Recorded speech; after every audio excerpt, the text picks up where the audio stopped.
বিশ্বাস করুন মমতা বন্দ্যোপাধ্যায়ের উদারতা এবং ভালোবাসাটা দেখুন। যেদিন পঞ্চমীর বুকে আপনারা ওদের দুটো গাড়ি ঘেরে প্রতিবাদ জানাচ্ছিলেন, তৎক্ষণাৎ আমাদের মুখ্যমন্ত্রী সরাসরি আমাদের এসপি সাহেবের সঙ্গে যোগাযোগ রেখে, দেখুন উদারতা কাকে বলে। বাংলার মুখ্যমন্ত্রীর কাছে উদারতা এবং ভালোবাসা শেখা দরকার আছে আমাদের পার্শ্ববর্তী যে স্টেট আছে সেই বিজেপি সরকারের। উনি তৎক্ষণাৎ খবর পাওয়া মাত্রই উনি তৎক্ষণাৎ আমাদের পশ্চিম মেদিনীপুরের যত পুলিশের যত কর্তারা আছে তৎক্ষণাৎ পঞ্চমীর বুকে উনি পাঠালেন এবং মেসেজ দিলেন যে বাংলার সংস্কৃতিকে কোনোভাবে লুণ্ঠন হতে দেবেন না।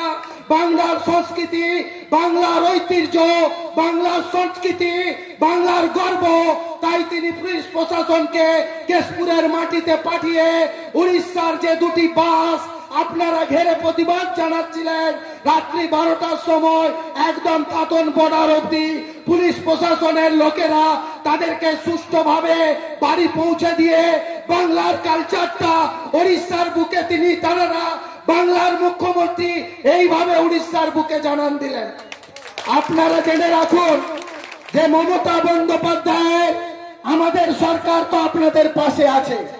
আর একটা কথা বলে রাখি, দীর্ঘক্ষণ বক্তব্য বলবে যারা এই প্রতিবাদে সামিল হবে, শুধু এইটুকু শুনে রাখুন, কেশপুর মানে আন্দোলন, কেশপুর মানে লড়াই, কেশপুর মানে রুখে দাঁড়ানো, কেশপুর মানে যুদ্ধ, কেশপুর মানে অন্যায়ের বিরুদ্ধে লড়াই করা, এটাই কেশপুর। তাই আপনাদের কাছে আবারও নতমস্তকে কৃতজ্ঞতা জানিয়ে সর্বক্ষণ পশ্চিম মেদিনীপুর পুলিশ প্রশাসন এবং আমাদের ডিএম সাহেবের টোটাল নজরদারি প্রশাসনের মাধ্যমে আপনাদের প্রতি থাকছে এইটুকু বলে আমি আবারও বলবো, সকলে মিলে জোর করে চিৎকার করে আওয়াজ তুলুন যাতে উড়িষ্যার মুখ্যমন্ত্রী অবধি পৌঁছে যায় যে কেশপুরের মাটি থেকে লড়াইয়ের ডাক দিয়েছে।